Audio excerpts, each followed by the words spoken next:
Convergent and divergent thinking are the process that balances the brainstorming of ideas and the solutions necessary to make those ideas cohesive and presentable.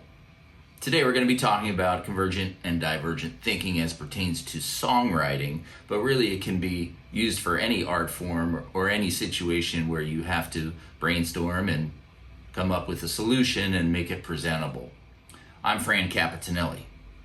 I've been writing songs again after a layoff of a few years. I had been making a record, Totally Into the Sound, Tits for the Beegees, and in essence, I was writing with the Bee Gees, so I was still being creative, and I definitely had the divergent side of thinking and then needed to problem solve it. So divergent thinking is when you're brainstorming and you're not judging what you're coming up with. You just are being creative and you're open to ideas and how ideas work together.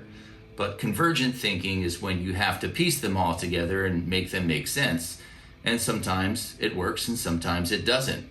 But a good balance between the two is what you need to be able to be creative and come up with something that is presentable. So the album I did, Totally Into the Sound, really was a creative endeavor, even though I was collaborating with one of my favorite artists and then trying to fuse in all of my other influences that were on the more hard rock side of things. So there'd be like Van Halen type guitars and then a nod to Ronnie James Dio and Alice in Chains and on and on and on. All of my favorite people kind of got like a little bit of airtime in there through my perspective of them. But lately I've been writing songs again and trying to do a standard type of album that I'm looking to amass songs for. And ideally, when you're writing a song or whatever creative project you're embarking on, you'd be able to balance those two out. So there are two parts of the same process. Divergent, coming up with ideas and exploring possibilities and being in an open state of mind. And convergent thinking is about reflecting on ideas, improving them, and making decisions on how they'll come together. So you take like Pete Townsend, who is like one of the most prolific songwriters. I don't know how many songs he's written, but he's working on Tommy, and he's got this group of songs that all kind of go together, and he has to like tie them all together with a basic theme that runs through it. And it's kind of a risky proposition if it doesn't work out, especially at that time in their career where they needed that big hit so that they could continue on, and it worked. And then after that, he does a project called Lifehouse, which kind of gets away from him. It becomes such a huge project that he starts to lose his mind. And eventually they just take a handful of songs from his Lifehouse project and make the album Who's Next. So you needed that convergent thinking to like solve this problem after he had had such like a boom of creativity. As I was thinking about that, I'm more on the divergent side. When I have an idea, it's always like, man, I really want this guitar part that sounds like Jimi Hendrix. Like, say, from the song Bold as Love.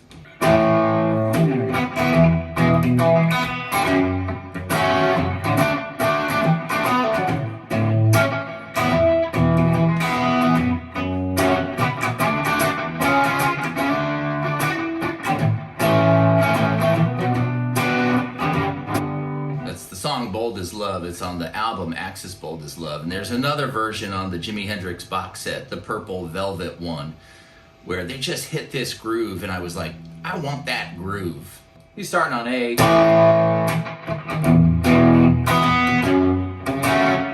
So I figured I'll start on E and go to A.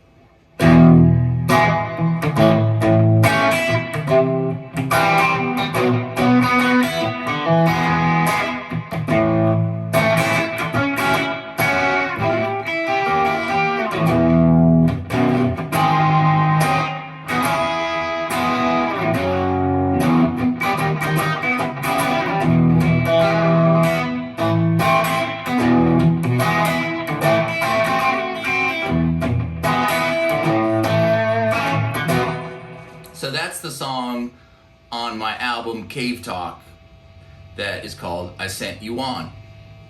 And I've been getting a lot of love for that album recently. So both these albums, Kave Talk and Totally Into the Sound, are both available on my website, totallyintothesound.com, on vinyl, $25 a piece. If you get them both, you get free shipping, and it's a great way to support this channel. It seems like whatever I do, it's like it takes years for people to really start to appreciate it, but at least they appreciate it eventually.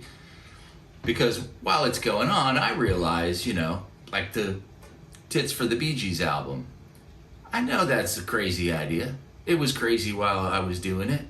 And it was just something I needed to get out of my system because I wanted to hear an album that was with all those elements. But with a regular old song, if you're bringing it into a band situation, and you're trying to present it to your bandmates, that's like the first time where you're like trying to sell yourself inside of your own operation.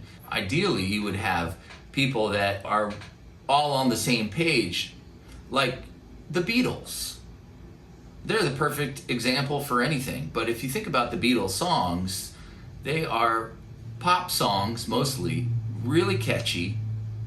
And as they get further along in the career, they start experimenting more. It becomes like a good blend of the formula and the innovation.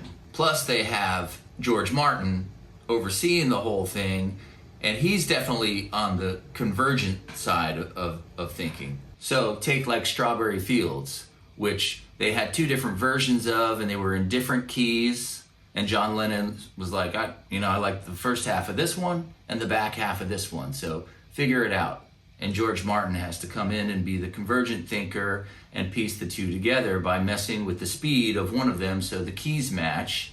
And you've got this masterpiece of Strawberry Fields. That's like a great example of the balance of the two. And when you think about it, all producers have to play that role of the convergent thinker because the band's come in with all these crazy ideas and you have to bring them all together and package them up in a way that the public can consume. So you need to be able to spend time coming up with ideas and not judging them, because you never know where something's gonna come from. So on the song I Sent You On, there's a drum part that I really wanted to hear along with this Jimi Hendrix style guitar part. And it's from a Littlefeat song called Time Loves a Hero, where he's playing the offbeat on the cymbal, on the bell.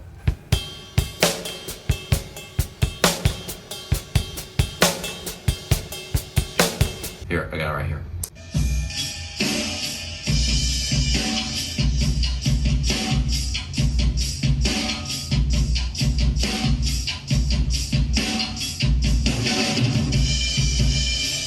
It's like a divergent thinker professes their ignorance to the situation of how insane it could be. You have to be devoid of how crazy of an idea it is. But the convergent side of this problem solving gives you safety. Not only was I trying to incorporate the Jimi Hendrix guitar and the Richiehayward drums, the drummer for Littlefeat, I had been listening to a ton of Beatles. In the early days, the songs are so short. They get right to the vocals really quick. The songs end in 3 minutes, and there was this whole journey that happened from front to back. So that was another element that I wanted. I was also listening to David Bowie, Hunky Dory, and all the changes. On the song Changes, it starts out with a lot of chord changes, which is Rick Wakeman from Yes playing keyboards and piano on that album. So great. And then the vocals, as far as the story went, basically, I Sent You On, it has a double meaning. Keep on the path I sent you on. Get out of here. Or it could be, stick to the course. Keep on the path I sent you on. You're doing it. You're on target. So I loved that double meaning of that. You caught me smiling. Why'd you wait so long? It's just my only crutch, and it's over my shoulder. Well, you're talking so fast that the days turn out slower.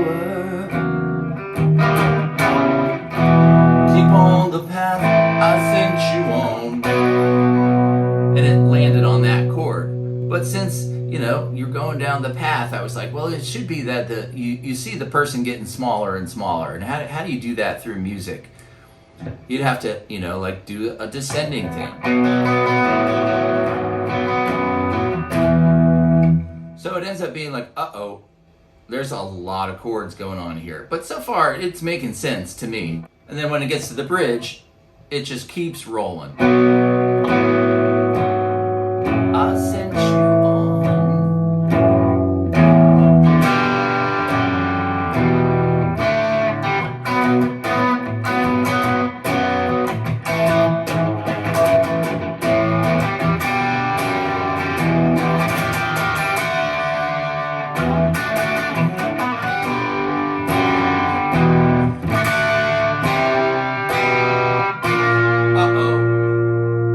That's where it wanted to resolve. So now, you know, I'm letting the divergent thinking like experiment, and I followed where the chords wanted to go, where I thought my ear was wanting them to go, and all of a sudden I'm in a different key. That chord just changed it. So where we were in E before. Another quiet day has passed me by.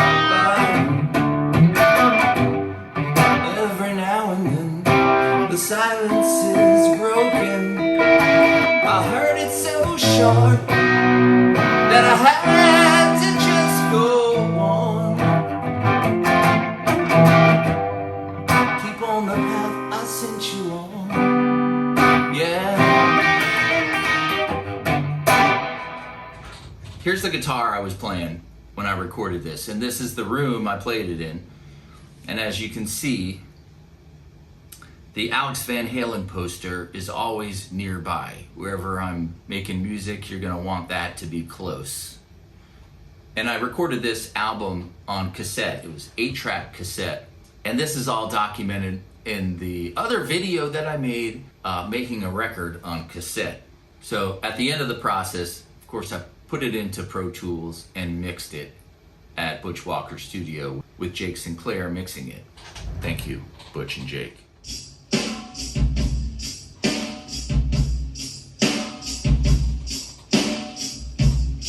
So those drums, they sound pretty good for recording on cassette. The cassette actually, it has a character to it that, you know, it's tape. But it's such a lo-fi situation.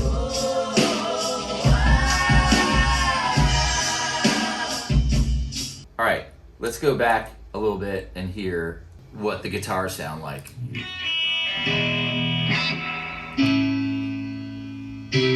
So there's my Rick Wakeman wannabe piano.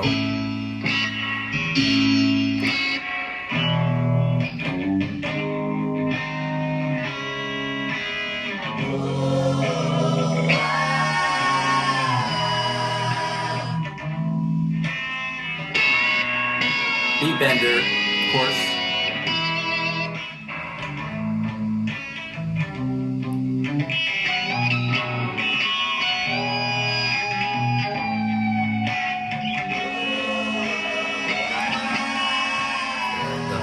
Sounds so cool on the B-bender. It like mixes like a Van Halen and Clarencewhite kind of sounds together, makes it my own.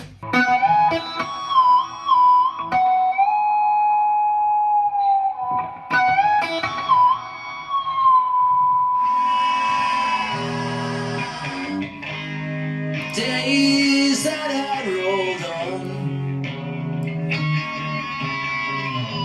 keep on the path I sent you on, yeah. Keep on the path I sent you on, I sent you on.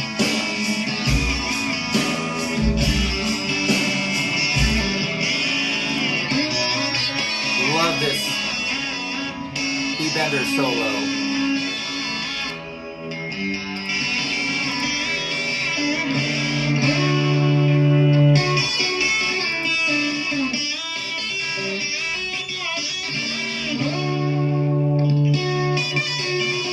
So outside.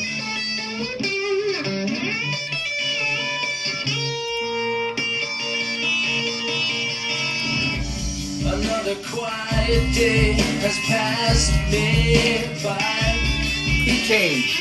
Lifts it up. Every now and then, Everyone's happy. the silence is broken. Well, I heard it so sharp, but I had to just go on. Keep on the path I sent you on. Keep on the path I sent you on.